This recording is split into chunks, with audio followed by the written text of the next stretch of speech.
జిల్లాలో పలు చోట్ల ఈదురుగాలులతో భారీ వరగండ్ల వాన కురిసింది. జనగామ వ్యవసాయ మార్కెట్ యార్డ్లో రైతుల ధాన్యం వర్షానికి తడిసి ముద్దయింది.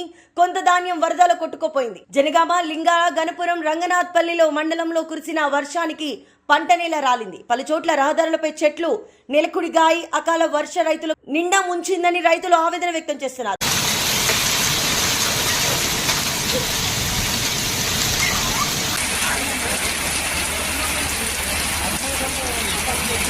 Ahora no